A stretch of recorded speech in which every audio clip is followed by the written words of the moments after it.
Galera, sejam muito bem-vindos à nossa segunda aulinha do sétimo módulo. Na aulinha de hoje a gente vai dar continuidade aí ao esqueminha, né? E a gente vai falar sobre agora as neoplasias mieloproliferativas, como que ela ocorre. Vamos dar uma olhadinha?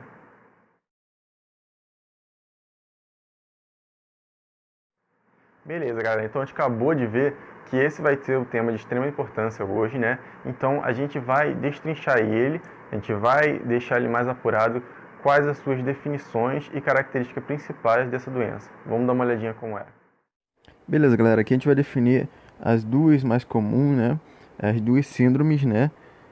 Neoplásicas crônicas. Então a gente vai falar primeiro sobre esse lado aqui e depois a gente vai falar sobre esse na outra aula, beleza?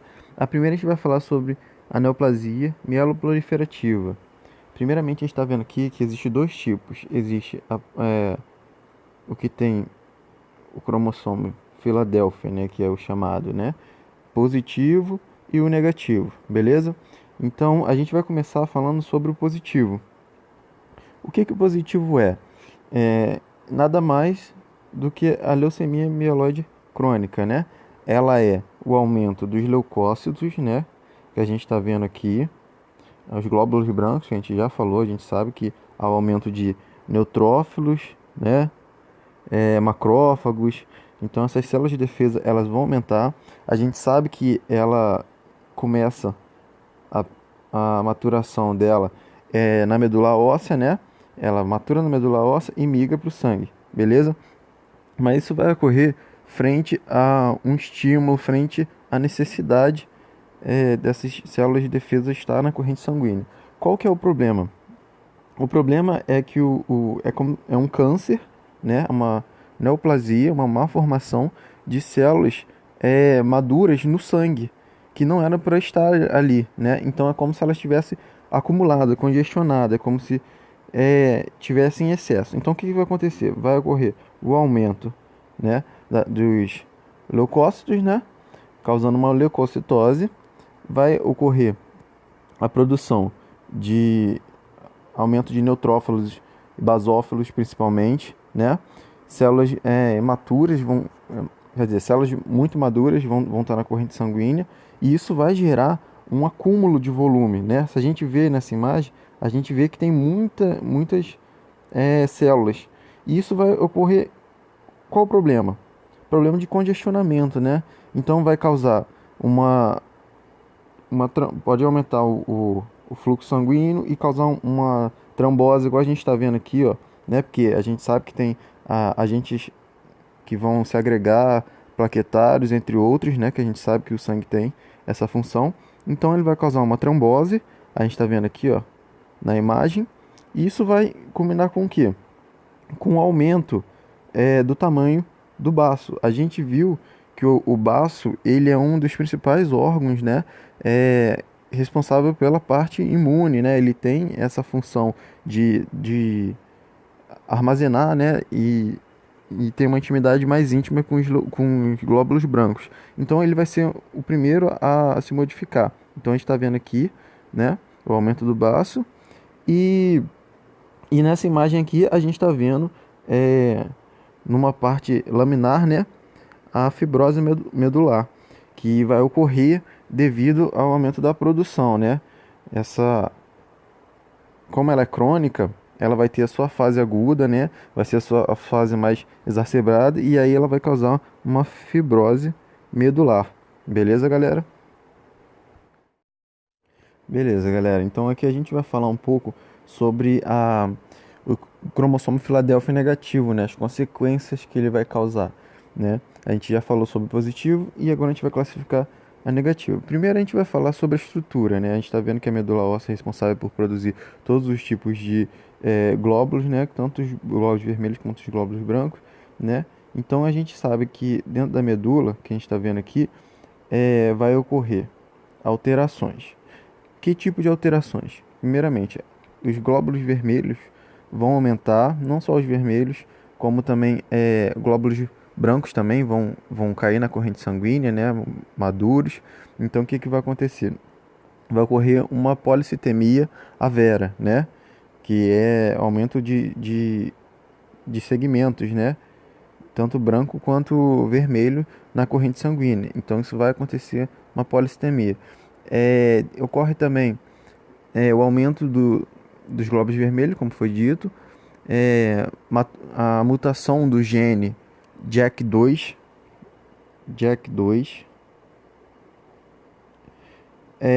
essa mutação desse gene, né, ele que é responsável pela questão da fibrose, da mielofibrose, né, que vai ocorrer dentro da medula. Mielo de medula, fibrose, que ele vai fibrosar.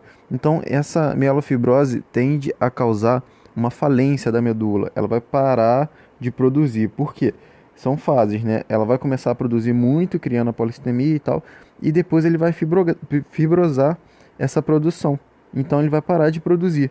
E aí vai causar quais tipos de sintomas, né? Leucopenia, que a gente está vendo aqui, né? Que é a diminuição dos glóbulos brancos. Aqui a gente vê que tem vários, né? Na imagem, e aqui a gente vê que reduziu. Por quê? São fases, né? Primeiro ele começou, aumentou a quantidade de células vermelhas, de glóbulos brancos, ocorreu a polissemia, depois ele vai ocorrer um cancelamento dessa produção, porque foi muito estimulado, né? E vai gerar uma leucopenia, redução dos glóbulos brancos. Isso daí é de extrema importância, né? Porque isso daí vai estar propenso a outras infecções, né? E isso é uma das causas mais graves da leucemia, né? Então, os sintomas desse ciclo, né? Vai ser o quê?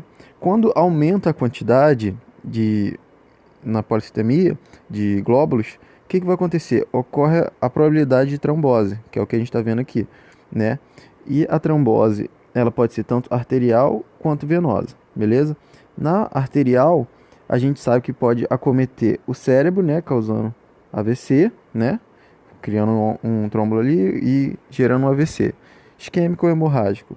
E pode ocorrer também no miocárdio, beleza? Que é a parte arterial.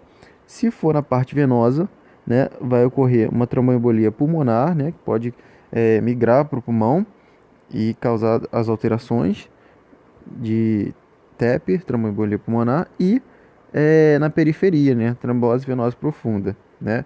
Esses são os casos de acúmulos, né, de aumento de plaquetas, todos esses seriados, né, que vão estar na corrente sanguínea. Os sintomas vão ser qual?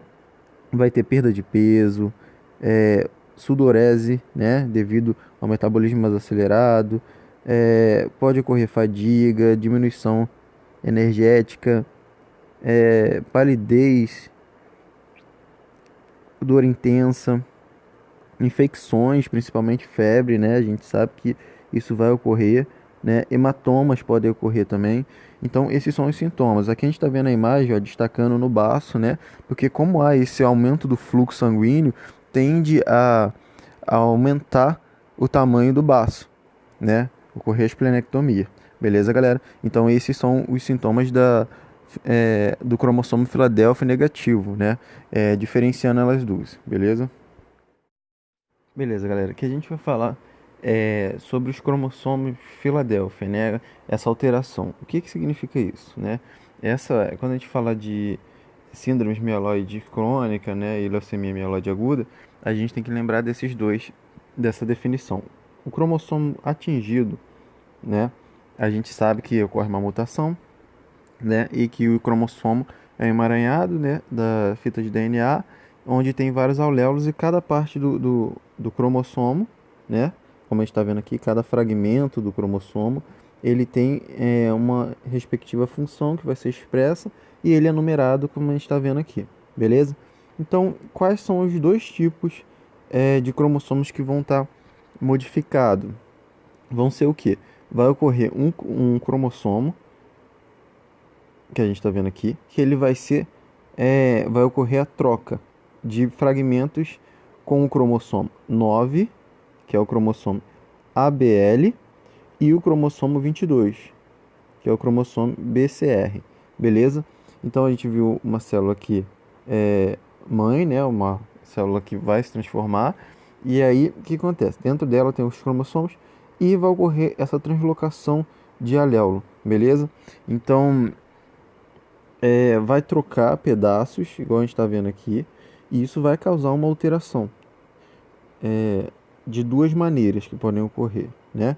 Vai ocorrer após a translocação, mudou os fragmentos e gerou um cromossomo que a gente está vendo aqui mutado, que é o BCR-ABL, que é a soma desses dois, beleza? Então ele pode dar da seguinte maneira: uma fase ele vai estar com os glóbulos brancos normais, né? E outro ele vai estar com os glóbulos brancos aumentado, né? Então o que acontece? Numa fase mais tardia, vai gerar a queda desses glóbulos brancos devido à produção em massa, né? É como se atrofiasse a medula óssea, que é onde produz, né? Ela fica fibrosada e aí ela vai tender a reduzir, mas ela vai ter uma fase de aumento de produção, beleza? Aqui a gente está exemplificando, ó, os cromossomos, né? Aqui está o 22 e aqui é o 9, né? Lembrando que a gente tem 23 pares, né? Que é o que está mostrando aqui. Então só vai ter alteração entre esses dois, beleza? Então aqui a gente está vendo uma ordem cronológica, né, dessa mudança, né? Aqui começa inicialmente com o estágio inicial, vai gerar anemia refratária e pode causar tromboembolia, né? Porque essa anemia vai dar devido à redução, né, de células vermelhas, porque como vai ter muitas células, por exemplo, aqui é aumento de células brancas. Então vai ter aumento de células brancas, de plaquetas, vai aumentar vários outros tipos e isso vai reduzir o espaço. Reduzindo o espaço, vai tender a ter uma anemia refratária, beleza? Aí o segundo estágio vai ser policitemia vera, né? Isso significa o quê? Que vai ter um aumento de glóbulos ali no sangue, aumento de volume no sangue. A terceiro estágio vai ser o estágio avançado, né? Que vai ocorrer a mielofibrose e a anemia refratória pelo excesso de blastos, né? Blastos a gente sabe que são células, né? Que vão estar prontas e vão ir para a corrente sanguínea, né? Então, tipo assim, eles vão aumentar a produção jogando células maduras na corrente sanguínea. Quando não tiver mais nenhuma célula madura, o que a medula vai começar a fazer? Vai começar a jogar células imaturas, né? Que é a síndrome blástica ali, né? Que são os blastos. Então vai começar a jogar os blastos na corrente sanguínea até não ter mais nada. Quando não tem mais nada, ele gera a parte de mielofibrose, né? Que vai parar a produção e vai ter a queda dos leucócitos, beleza? E por último, aqui a leucemia mieloide aguda, né? Que pode ocorrer uma alteração, né? Que a gente sabe que isso vai dar sintomas, que a gente vai falar mais pra frente, sobre cansaço, falta de energia e tudo, febre, né? Porque tá caindo muito leucócito, né? E célula de defesa, ela vai gerar um processo inflamatório, uma febre. Então tudo isso vai gerar esse quadro. Quando está na fase mieloide aguda, é como se fosse um aumento, uma exacerbação desses sintomas. Então ele vai sentir uma crise aguda. Beleza, galera? Aumentando o metabolismo, aumentando tudo. Vai ser uma resposta mais agressiva, né? Frente a esse quadro. Beleza? Então a gente acabou de ver que é assim que ela funciona, né? Você viu que tem um desfecho diferente, né? A gente vai ver mais pra frente que ela tem uma ordem cronológica, né, para os acontecimentos, né? Ela vai desenvolvendo, mas ela apresenta de maneira diferenciada. Beleza, galera? Então a gente vai falar agora sobre o diagnóstico, como que identifica essa patologia. Beleza, galera? Vamos dar uma olhadinha. Beleza, galera. Aqui a gente vai falar sobre os principais tipos de exames para poder identificar, né, essas síndromes logo no começo. Então vai ser necessário fazer um hemograma completo, né, onde vai ter os dados de células brancas, vermelhas e as plaquetas, né? Então vai ser os leucócitos, se está aumentado ou diminuído, vai ser os hematócritos, né? Se está aumentado ou diminuído, células vermelhas, e as plaquetas, né? Se está com muita plaqueta ou pouco. Isso vai ser necessário para poder ver a questão da trombose, a questão do da leucemia, né? Se está diminuído, se está aumentado. Então, leucocitose, leucemia. Então, isso é de extrema importância, beleza? Aí aqui tem o outro tipo de exame que também é realizado, né? Vai ser realizado a contagem ali dos cromossomos, né? Aqui a gente está vendo que é o cromossomo 9 e aqui o 22, que é o responsável, né, por essa troca de aléolo que a gente viu dessa patologia, né, do aléolo Filadélfia, né? Então isso é para observar o cariotipo dele, né, dos tipos dos cromossomos que a gente lembra que são 23 pares, né? E é necessário o exame de citogenética, né, que a gente vê aqui, beleza? Também vai ser identificado através do PCR, né? A gente vai identificar com uma análise molecular, né, desses tipos de proteínas, né, que podem estar alterados e vai identificar no código genético quais aléolos vai ser. A gente sabe que é o BCR, né? E o outro que vai ter alteração é o ABL. Então a síndrome vai ser a junção dos dois, ABCR e ABL. Beleza, galera? Isso vai ser identificado através da análise molecular, junto com o PCR. Beleza? Então a gente acabou de ver que é assim que a gente vai definir, né, as características. A gente está falando sobre os principais diagnósticos, beleza, galera? Então a gente estava falando de um lado do esqueminha. Agora a gente vai falar do outro lado do esqueminha na próxima aula, no terceiro módulo. A gente vai falar sobre a parte do mieloma múltiplo, beleza, galera? Então eu espero vocês na próxima aulinha.